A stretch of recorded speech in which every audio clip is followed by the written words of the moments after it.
ایک مرتبہ کسی شخص نے حضرت حاتم اسم رضی اللہ تعالیٰ عنہ کی دعوت کی. اس نے عرض کی حضور گھر میں دعوت ہے، علماء کرام کو، بزرگان دین کو، بڑے بڑے افراد کو بلایا ہے، آپ بھی مہربانی کریں تشریف لائیں. تو آپ نے انکار کر دیا، لیکن اس نے بہت زیادہ اصرار کیا. تو آپ رحمۃ اللہ تعالی علیہ نے فرمایا اچھا میں دعوت قبول کرتا ہوں مگر میری 3 شرطیں ہیں، مگر میری 3 شرطیں ہیں.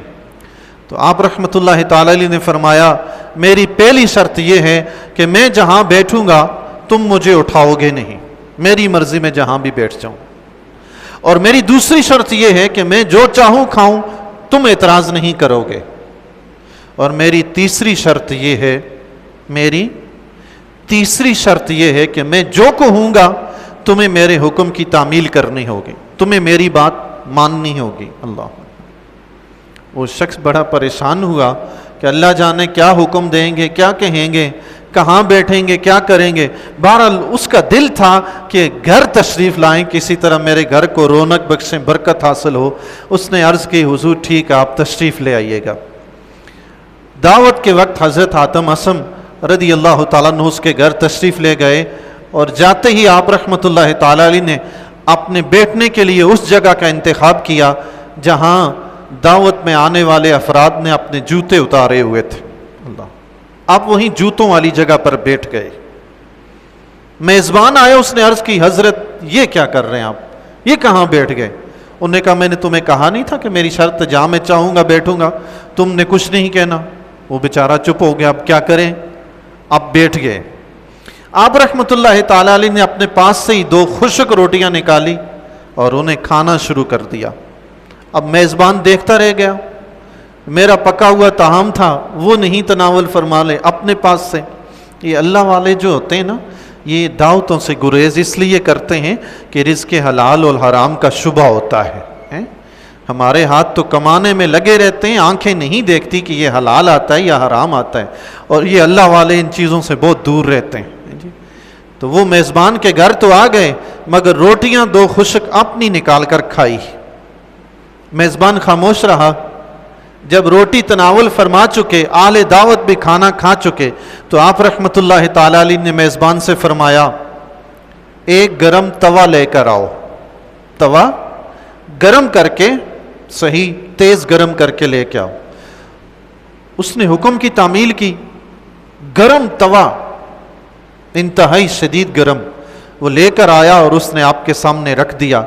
آپ رحمۃ اللہ تعالی علیہ اس توے پر کھڑے ہو گئے اور آپ نے فرمایا میں نے ابھی اس وقت 2 روٹیاں کھائی ہیں اور توے سے نیچے اتر آئے.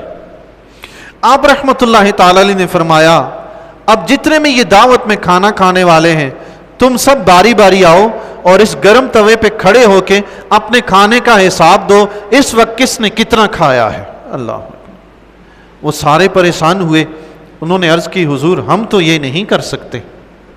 تو آپ رحمۃ اللہ تعالی علیہ نے فرمایا تم نے ابھی جو کھایا ہے، ابھی اس وقت اس توے پر کھڑے ہو کر تم ابھی کا حساب نہیں دے پا رہے، تو قیامت کے دن میدان معاشر میں جو سارا معاشر جہنم کی طرح ہوگا، تم ساری زندگی کا، ساری عمر کا حساب اس وقت کیسے دو گے. اللہ، پھر فرمایا رب کا فرمان ہے ثم لتسألن یومئذ عن النعیم.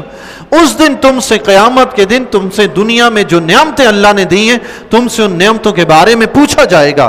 اور پھر آپ رضی اللہ تعالیٰ عنہ نے اس آیت کی تفسیر بیان کرنی شروع کی، اور ایسی تفسیر بیان کی کہ حاضرین کو ایسا لگا گویا کہ وہ میدان معاشر میں کھڑے اور حساب کی تیاری کر رہے ہیں. سارے مضطرب ہو کر گریہ و زاری کرنے لگے، زار و قطار رونے لگے. اللہ اکبر. یہ ہیں اللہ والے جی، یہ ہیں اللہ والے.